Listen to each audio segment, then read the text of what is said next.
All right, guys, what's going on, guys? It's Alex. Welcome to the call. I'm just borrowing the FFL America intro there until we get our own intro for FFL Massive Growth. We got Jordan Lowery on the line, and we also have Jake Konen on the line. He's going to be doing a Q&A with me. So let me get him up here in a second here. Let's see. Hey, Jake, can you hear me? Alex, I got you loud and clear, man. Awesome, man. Well, I'm super, super excited to have you on the call, dude. This is going to be one of the best calls ever, dude. You've been crushing it for the past year. I definitely have a lot of questions, and I know everybody on this call, we're getting about already 20 people on the call already, and it's growing. It's going to be exploding here in a second. But yeah, man. So from what I hear, you're currently out there, currently running appointments today. Is that right? Yes, sir. Have 8 today, 6 left, or 5 left. 5 left, dude. So you've already done 3 appointments. And what are you on the East Coast right now, traveling? Yes, I'm over in Columbus, Ohio. Oh, okay, perfect. So you do appointments pretty early usually? Absolutely, man. I like to start at 8 a.m. Absolutely, man. Well, that's awesome, dude. And so for the people that don't know you, where are you generally located at normally? I'm either going to be in Montana or Columbus, Ohio. Montana or Columbus, Ohio, man. I'm super excited. Give me 1 second. Jordan Lowery. I'm going to put him as host as well. Give me 1 sec. And then is it possible to have you on video at all? Yeah. Okay, cool. Yeah, Jordan's like, let's get you on video. All right, Jordan, I put you as a host as well. Welcome, Jordan. Yes, sir. You got me? We hear you loud and clear, brother. All right. Dude, Jake, thanks for helping us out, bro. Absolutely. I'm stoked to be on here with you guys, man.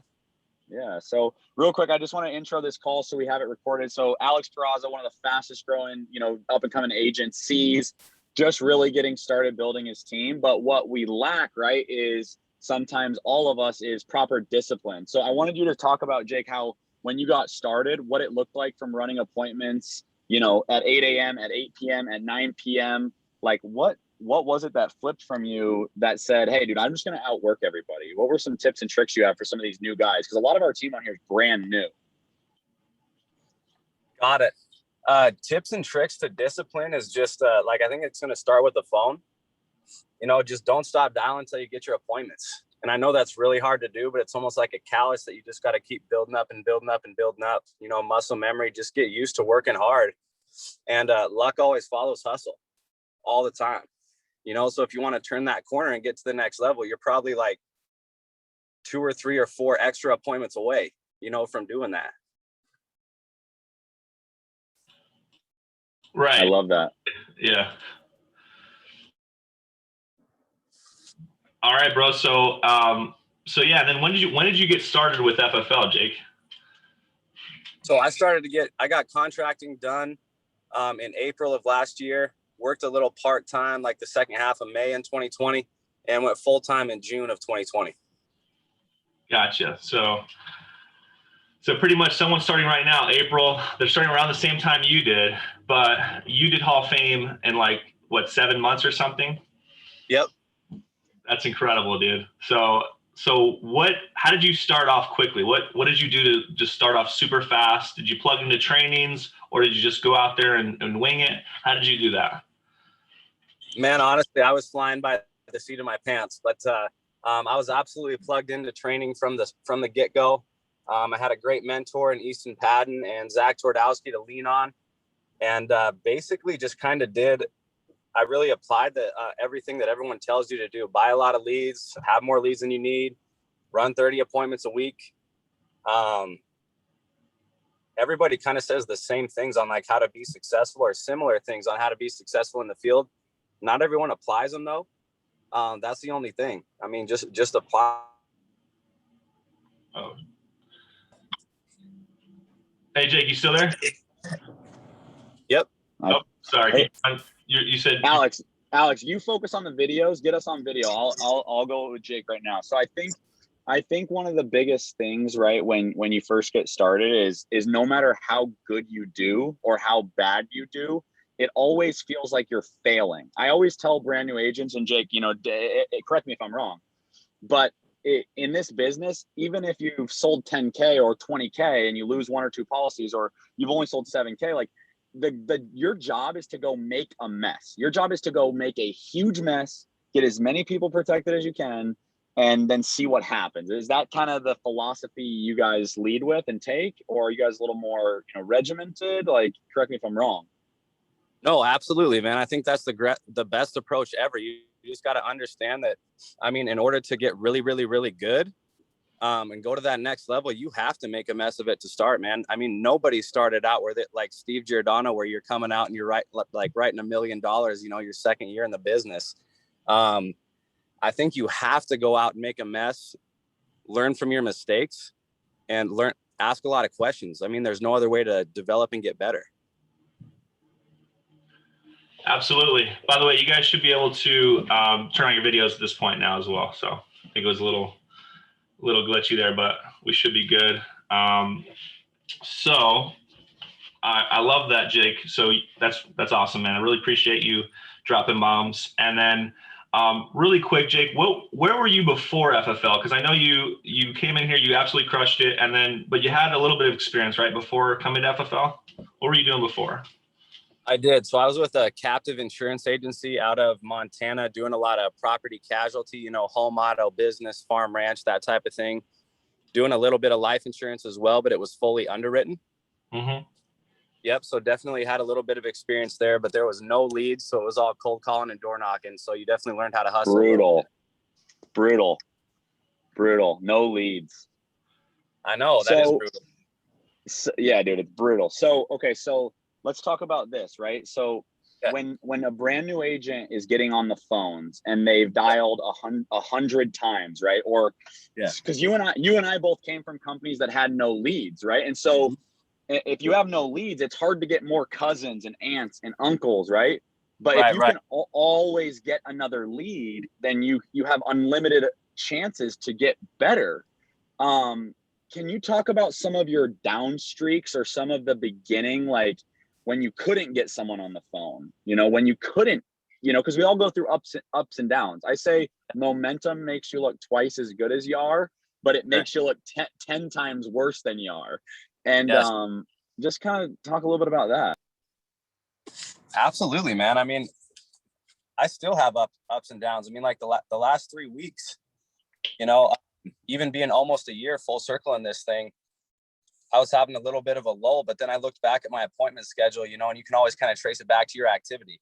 But I mean, peaks and valleys are going to come with everything in this business, but it's just about reps and staying level-minded and level-headed.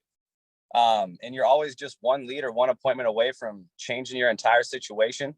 You know, I just had one last week, and I was just like, you know, I'm struggling in the house right now. I got to figure out what I'm doing wrong. And I just traced it, like, I'm just over explaining stuff because someone told me in the house, they're like, dude, I just want the policy. I'm like, oh, okay, let's go then. You know, so, I mean, you just got to endure those peaks and valleys, man. They make you better. It's going to build that character up, and you're going to be able to learn and teach other agents as well from that. Right. I think in teaching, one of the things that has taught me the most is the less that you say to someone, the more they can get out of it, right? The more you say, the more lines you give someone to say, the less they're going to get because they can't comprehend it all, especially if they're not taking notes, right? They say if you hear something, you only remember like 13%. But if you write it down, you get like 80%. And then if you practice it, you get like 96%. And then if you teach it, you get 100% once you've taught it, you know, 10,000 times, right? So what I'd love for you to do for us, Jake, is give us your first two. Let's use some things that our agents can say tomorrow or say today and tomorrow and get paid. So let's keep it as simple as your first 2 or 3 minutes in the home with the lead. And let's keep it short and concise. And then we'll let everyone take some notes and we'll talk about it. And then after we do that, let's talk about the 2 or 3 minutes where you show the quote and you ask for the business. Okay. Okay, cool. I'm gonna have you loop me back around and lead me into the second part there, because I'm probably gonna go on here. But the first 2 minutes in the home, I think, is crucial for, setting the stage, man, and just kind of establishing dominance, if you will, or authority, just control of the situation. So I always like to lead them to the table. You've heard that a million times. I think it's very important. If there's not a table, lead them to the couch or like a place that you feel comfortable with. I always ask people if they want me to take my shoes on or off, just a sign of respect. Put my license on the table, and I don't take anything out of my bag at all. If it's a mortgage protection appointment, I'm like, hey, Bob, Mary, like, who filled out the form, and and why? And I like to establish a reason for me being there. So you're not saying a lot. You're not saying much. Nope. You're set the license. So who filled this out and why? And then you shut up. Yep. And I mean, lots of times we're going to get really generic responses because, they don't really trust you yet. You've been there for a minute. You're like, well, we just want to see what it's cost. It's like, okay, yes, for sure, there's going to be a monthly cost associated with this, but why do you want the coverage itself? Is there an income disparity between you guys? You want you want the house paid off. I get that, but what is that going to do for the surviving spouse? Wow. So let's slow down right there, guys. So if you didn't write down the word income disparity, you should click the red button and get off the call. Okay. And I mean that. Like that one word can mean so much. So set the license down, who filled this out and why. Mm-hmm. And they're always going to say, I just wanted to see what it was, or I thought it was this. You say, perfect, right? Do you agree? Or do you, I'll say what I would say, perfect, Miss Mary. Everyone just wants the price. We're going to get to that in just 1 second. By the way, do you mind if we sit at the, whatever, right? Just whatever. So you agree. Perfect. Everyone, it wouldn't make sense if you didn't want the price.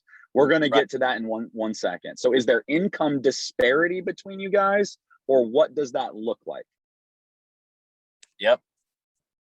Absolutely, man. I think it's like a 1,000-foot question. Instead of just walking in and just saying, oh, okay, yeah, the price is probably going to be, yada, yada, yada. You already lost it right there. You got to do something to separate yourself a little bit. Is there an income disparity between you guys? Like who's going to, if it's a final expense, who's going to pay for your final expenses?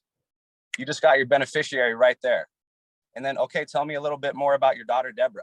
Does she have a family of her own? Is she married too? Does she have kids? Got it. So it's probably going to be hard for her to just come up with 10 to 15 grand to take care of your final expenses out of nowhere, right? Unexpectedly. So we're taking care of Deborah here, more or less. And that's important. And again, it's a statement. It's a statement. I'm assuming your daughter has her own bills and takes care of her own family. Is that true? It's a statement. It's a statement. It's not a, so can your daughter pay for this if that happens? No, you lost her. You're out. You're gone. And so, okay. So let's get back to license at the table, who and why, and then how do you explain who you are and what you do? I don't really do that a ton. I don't talk about myself a lot right when I get there. Because I think there's a certain extent of talking about yourself and it takes away from why you're there. They know why you're there. All they need to know is your name. You can have a little lanyard or whatever, but your license is on the table, bring some credibility to you already. And I'm going to sell myself by the way that I ask questions, the way that I express my care and devotion to that family and protecting them throughout the entire appointment. So I'm going to let them formulate their own thoughts about me. I'm not going to worry about that too much. I love that. One thing that I like to do, and that Sean taught me, is after I've found the who filled this out and the why or the lead, is I'll say, and they see my license, I'll say, I completely forgot. Here's my business card. So you're dealing with a state professional just like my license. But I wanted to let you guys know, I actually worked for another company for 6 months where they only had one product where they would just jam you in. We're a broker, and I'm extremely passionate about making sure that you guys are in the right situation. I don't have any big sales pitch, so let's just jump right in. And I don't do it right away, but I do it 2 or 3 or 4 minutes in, because I found that if you share, and I'll say my grandmother had a stroke and got really sick. So she lives with my mom and dad. if she would have had coverage like this, it would have changed my family forever. And I found that if you can share 30 seconds or 20 seconds about you and your family, it humanizes you. It's just like, it's the same thing as using self-deprecating humor. So if you share 30 seconds, now they want to share 30 minutes. So, just 2 or 3. So I love that, I'll let you, I hope that helps one person on here, but let's get back into you taking control. So have you ever asked someone if they're giving you pushback? Have you ever been like to the point of like, oh, Miss Mary, do you have your insurance license? I haven't asked that specifically, but I've definitely asked, because I mean, they could say something like the guy selling paint at the paint shop told me about this and that. I can get $50,000 worth of coverage for, $10 a month. It's like, okay, is he licensed? But yeah, I mean, totally same concept. I love that. So you're using a third party, not like I'm attacking them and you're using a third party. Yeah, you could.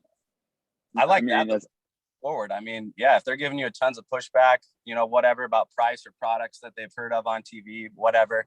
It's like, the reason I mention it is I just did a door. So Sawyer Fox is actually in this house right now. Let me flip this camera. Yeah. So Sawyer's in there running an appointment and they didn't want to let us in. And they're like, oh no, I don't think I must have misunderstood. Do you have your insurance license? Love that. Perfect. And so he's in there right now closing them. So I was just curious. I love that, man. Asking that. Dude, I love that. That's crazy, bro. So Jake, I actually have a couple questions as well. So as far as in-home, what do you say? I know you say something that really helps you avoid getting the most common objection that we get, which is I need to think about it. So is there anything that you do that you say or that you kind of prepare the table with so that they never say that to you, or at least it reduces it dramatically? Man, they're always going to say it to you first and foremost, but you can build a ton of value throughout the appointment. But I do like to address it up front for sure. I'd say something like, so Alex, once we get through this form here, we're going to be able to have a solid direction about where we're going. I'm going to give you a couple options. But most of my clients, when they feel confident about the choice that I'm giving them, they feel very comfortable giving me a yes or a no response. Are you comfortable doing the same thing as the rest of my clients?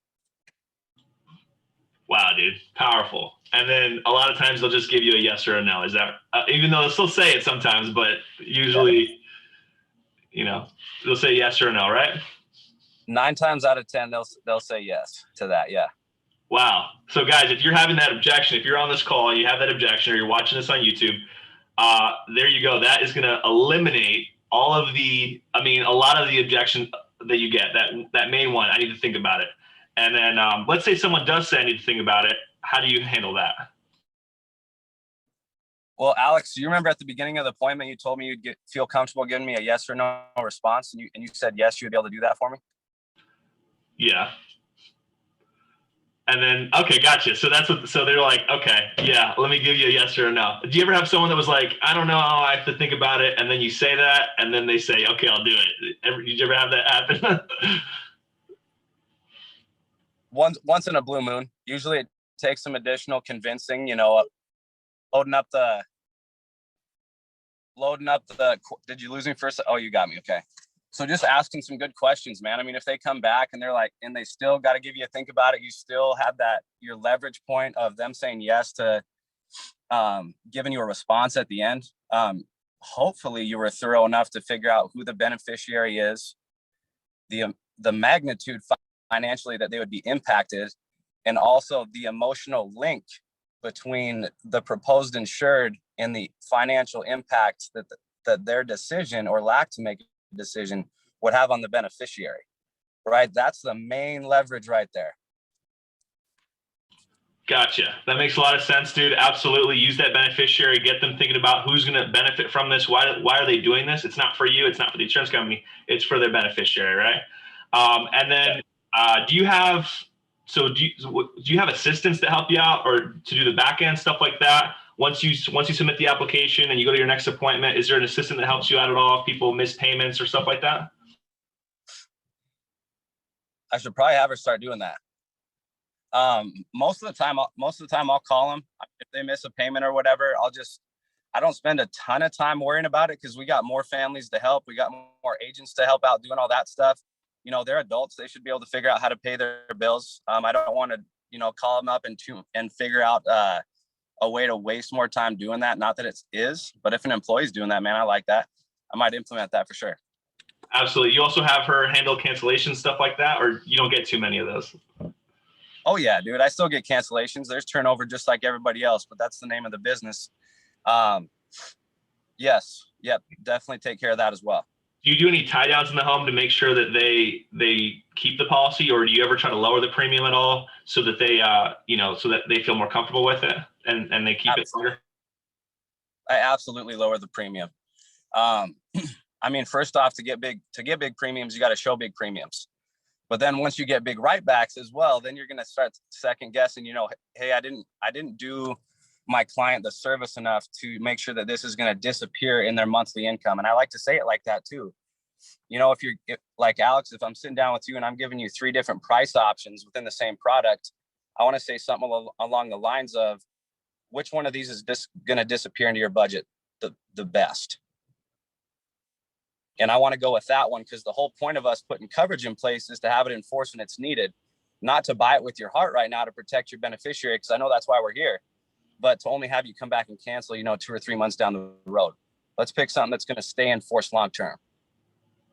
Dude, I absolutely love that. You're making them realize, hey, I care about you. I'm not trying to get the biggest premium here. We don't care about selling you. What can you actually afford? What's going to disappear in your budget? You can always increase it later. That's why. That literally right there is a $250,000 tip. I mean, it's $250,000. If you can't, it's not how much you write, it's how much you keep, right?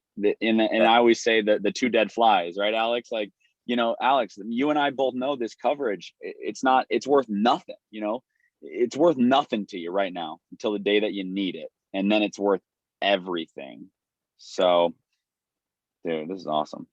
Dude, Jake, it's been awesome, dude, having you on the call. We'll have you here for like 5 more minutes, and then we're gonna do a quick Q&A with Jordan Lowery and wrap it up.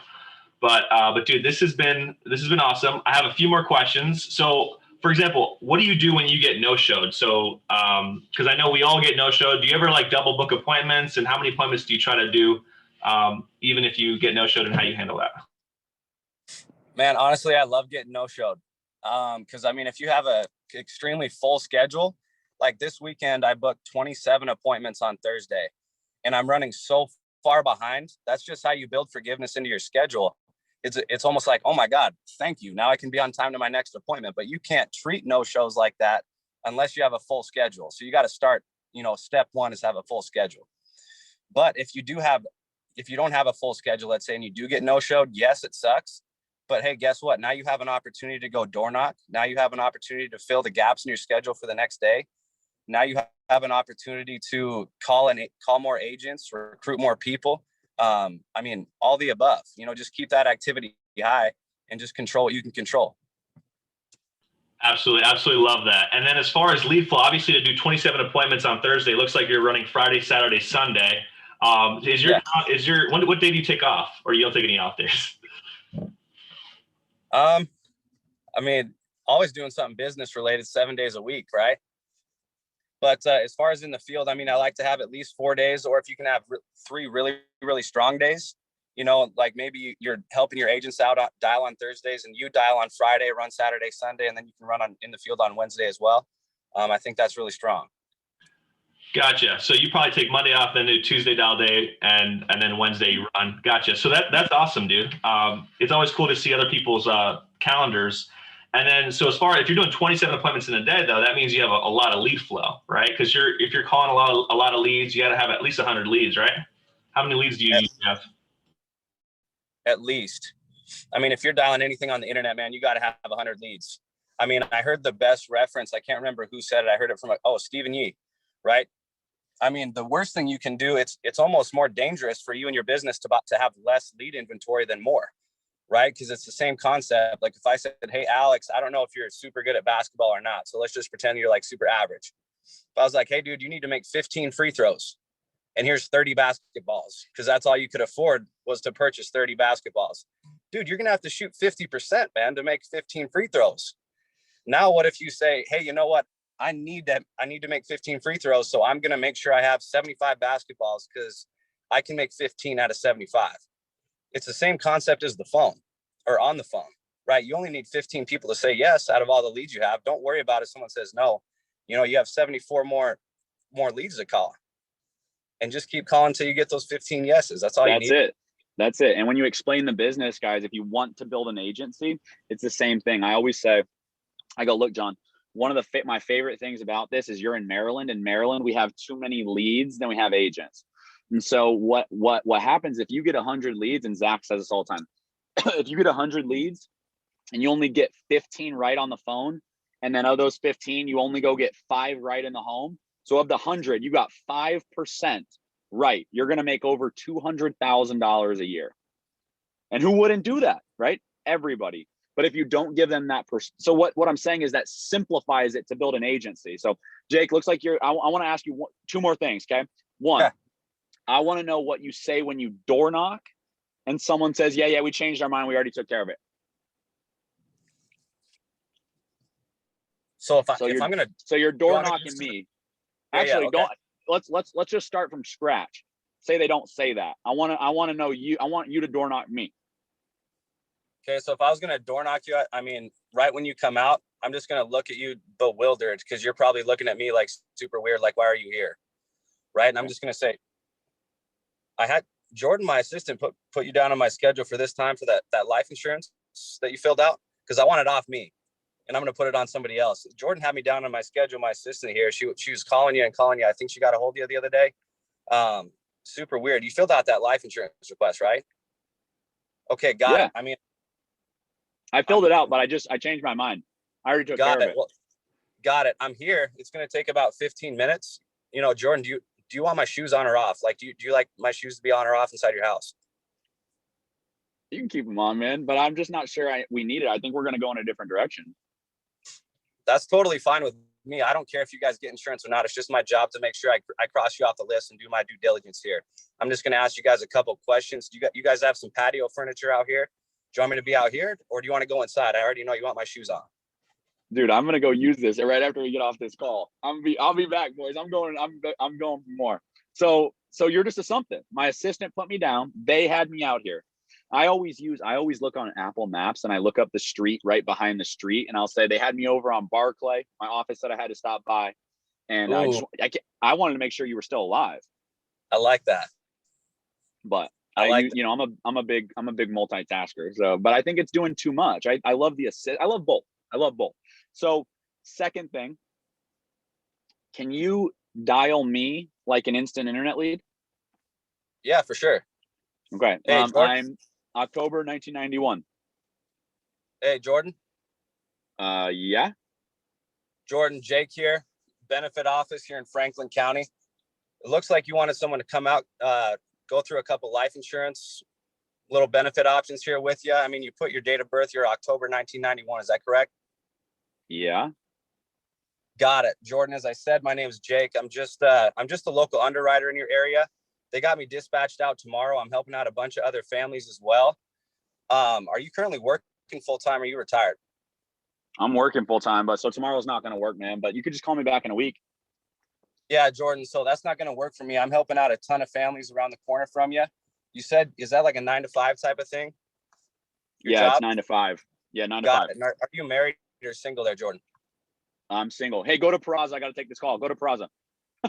Jake, I can't tell you how much I appreciate you doing this, bro. Thank you, dude. Dude, we really appreciate you, Jake. I'll wrap up the phone script and I'll let you go, dude. Absolutely love it, bro. All your tips were killer. I'm going to have this recorded, so we're going to post it on YouTube, maybe edit a little bit, but it's going to look amazing. I really appreciate everything you're doing. So let me finish that phone script. So where were we at? You said benefit office. All right, my name's Alex. That's me. What's going on? Yeah, Alex, I'm just getting back to you here, man. It looks like you submitted some information for life insurance. You wanted someone to come out to you and go through a couple options. I mean, you put date of birth was October 91, right? Yeah, I already talked to some guys. Got it. And Alex, you said you were a non-smoker here. Is that right? Yeah, I'm not smoking. Okay, cool. And Alex, as I said, man, my name's Jake. I'm just the underwriter in your area, dude. They have me dispatched out in your area. I'm helping some other families around the corner from you over the course of the next couple of days. Are you working full time? Yeah, I'm working full Got time, it. but I'm actually at work right now. I already got this taken care of, so I don't know if I need. Perfect. So I got some windows open, Alex. I can probably get out to you at like 6 or 7:15 tomorrow evening. It'll be like 15 minutes. I got your address is 123 Cherry Hill. Yeah, that's correct. Okay, got it. So put me down on your schedule. I'll be there in right between 6 and 7:15 tomorrow evening. Yeah, All right, man. Have a day at work. Okay. All right. I love that. So what I want everyone on here, who's new to understand is Jake is doing nothing different than what a brand new agent does. He's just doing it faster, more assumptively, and he doesn't give a shit what they think about him. Sorry for my language. And so it's literally the same thing with door knocking. So if you guys if you guys don't understand the importance of someone could die tomorrow and you're the last person that will ever book an appointment, you need to go pray about it or talk. You need to go think about it. Like, my uncle just had quadruple bypass surgery like last week, and he was hiking 16 miles the week before. So think that you're the last person they're ever going to talk to, and then you can talk to them differently. So, hey, Jake, we really appreciate you, brother. Thank you for coming on. Hope you crush it today. Go have a 20K weekend, and we'll talk to you soon, brother. Thank you for. And if you need anything, dude, if you need anything ever, like I always say, bro, we got your back for life. I love that, man. Right back at you guys. Thank you so much for having me today. It was an honor. Awesome, dude. Appreciate it. All right, guys. Thank you so much to Jake Konen and Jordan Lowery, both of you guys. Let me just do a quick clap, a sound effect for him.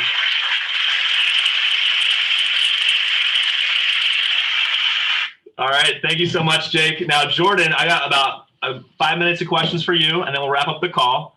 Now, this is for builders, so if you guys are someone who's building a massive agency, then let's get you rolling. Let's listen to what Jordan has to say. He's one of the best builders in the company. He's probably he's like the largest downline is Jordan. So everybody above him, including Jordan's the largest. So let's hear what Jordan has to say about how to recruit.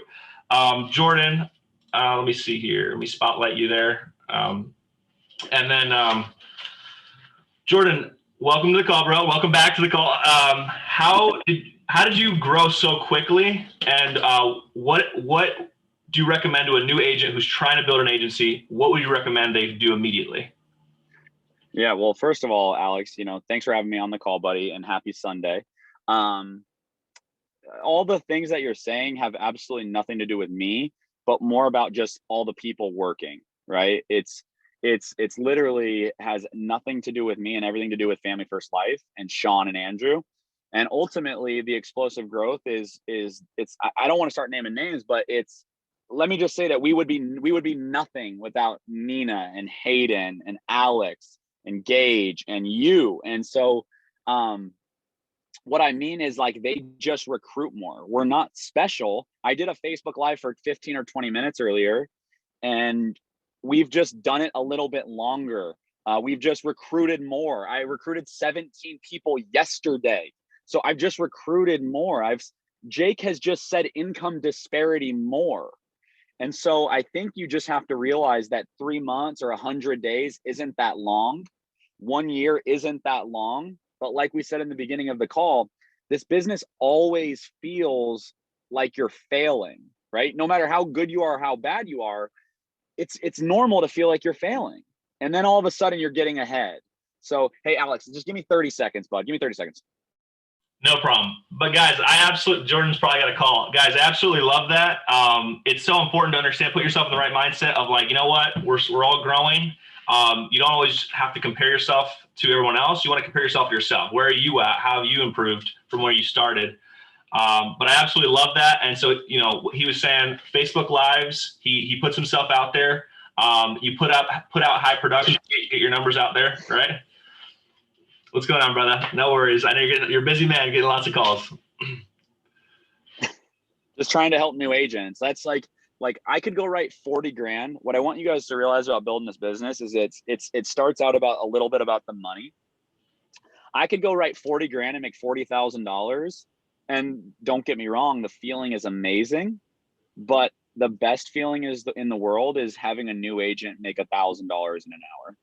And when you're recruiting, I want you guys to start saying, hey, most times in this industry, write this down.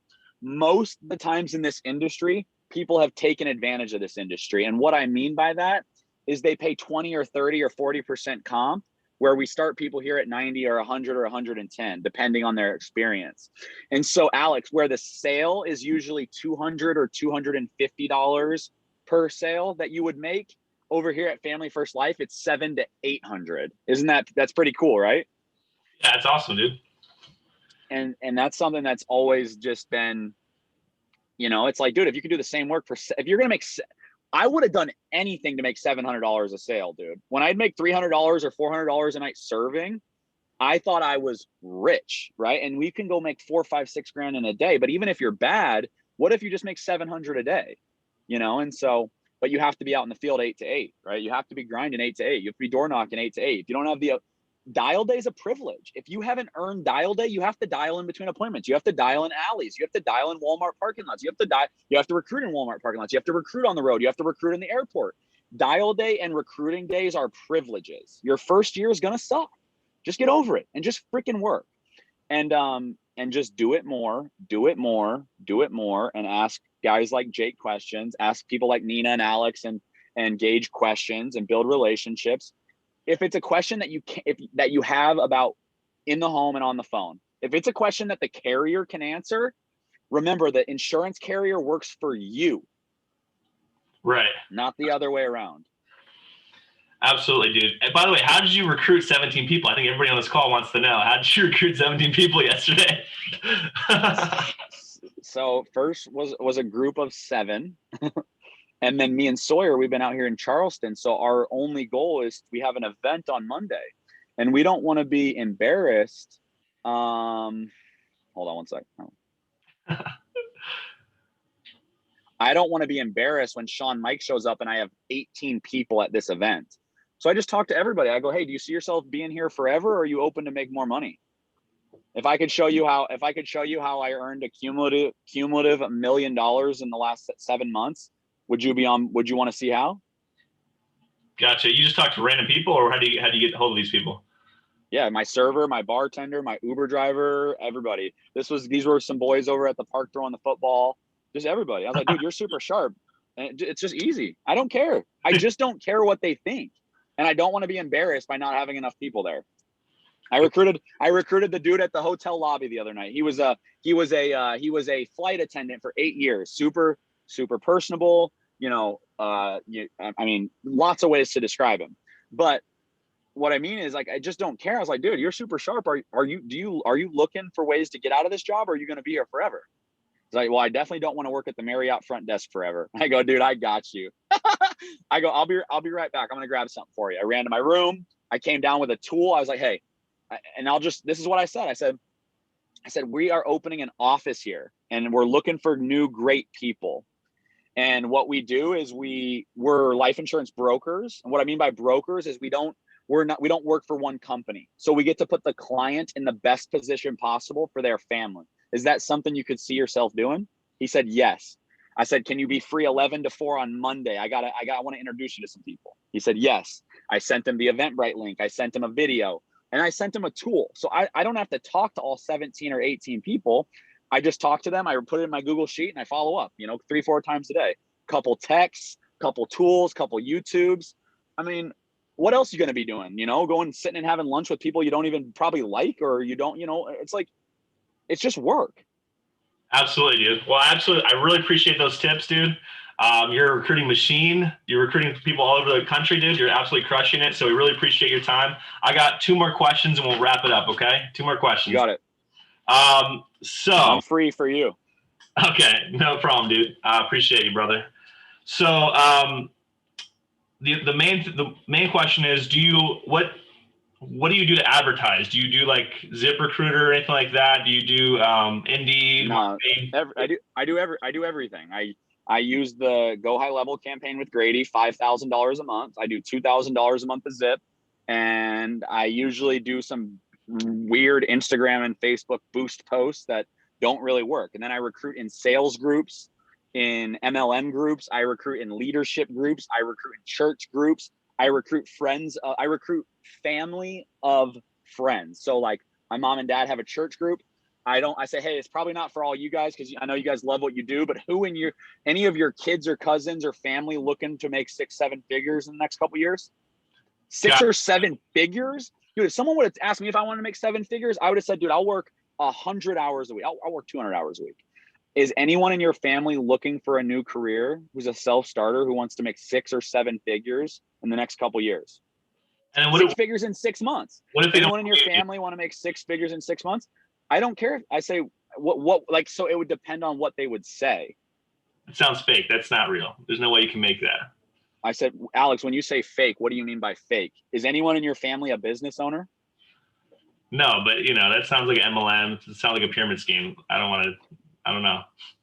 That's weird that you say that. I've never had anyone say that to me. People in MLM usually make like $5 to $6 grand a month. The top producers make like maybe 20 grand a month. We're talking about life insurance. We're talking about John Hancock, Mutual of Omaha, Aetna. Have you heard of Aetna, Alex?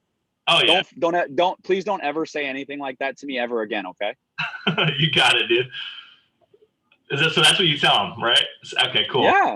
Yeah. You're just blunt with them. And then you say, hey, is anybody in your family a business owner? I love that. And I heard what you said, something that's really important. You said, hey, guys, I know this is not for you, but anybody that interested in making 6 to 7 figures in the next couple of years.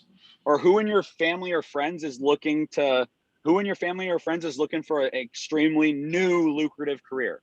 That's it. You don't have to say 6 or 7 figures if you can't say it smoothly, but you can say who in your friends or family. I know it's not for you. I know you love your career, but who do you know who's looking for a new lucrative career? We're looking for new great people. We're looking for some great people. I need some great people. Who do you know? Absolutely. Gotcha. And then my last question, okay? Do you have any recruiters, and how many, if so? I have one person who is a recruiter, but that's not where our new agents come from. That is someone who chimes up new business, puts me on calls. If you want to hire a recruiter, that means you don't want to work. And so you're never going to get explosive growth off having an employee, because they're not going to be able to talk about FFL and these families like you can talk about these families. Right. We should simply recruit by talking like this.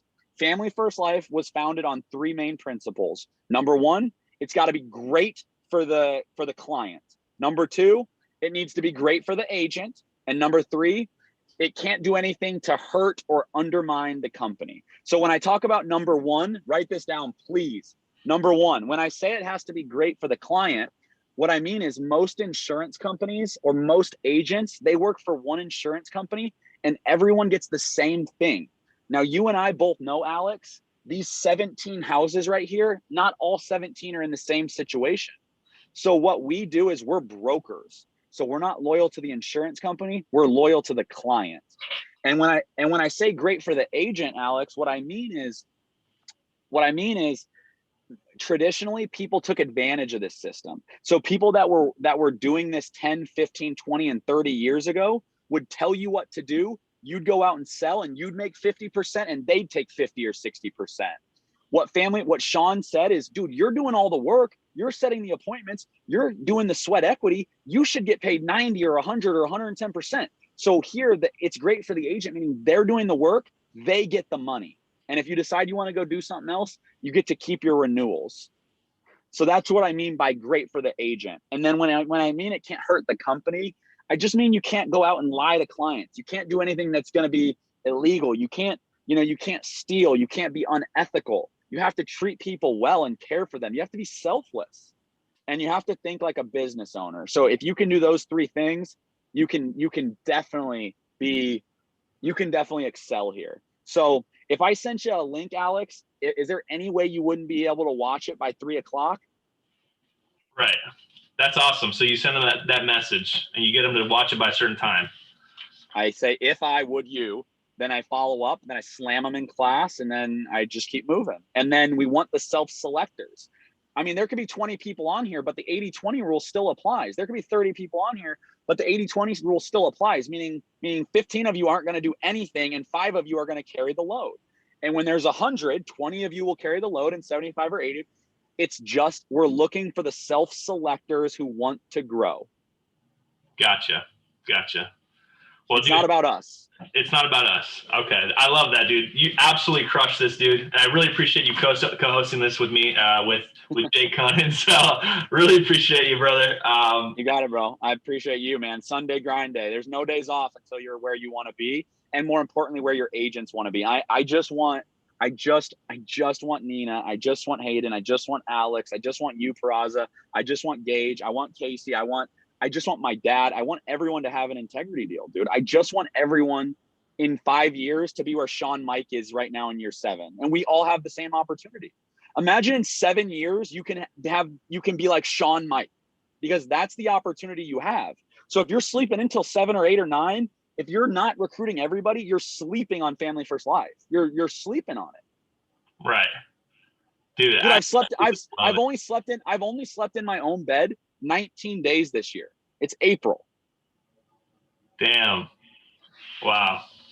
So I love that. That's incredible. That's your hustle. You're always traveling. You're going out there. You're seeing the agents. You're seeing the people. You're seeing everybody.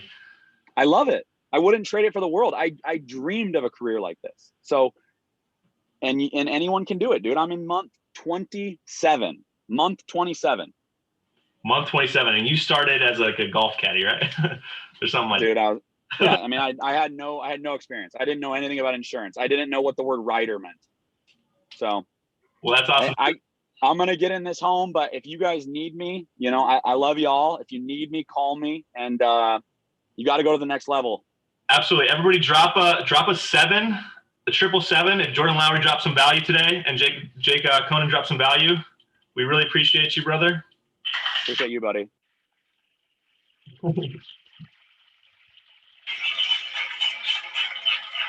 All right, guys. I hope you have a wonderful Sunday, and hope you loved the call. So talk to you guys later. Bye-bye.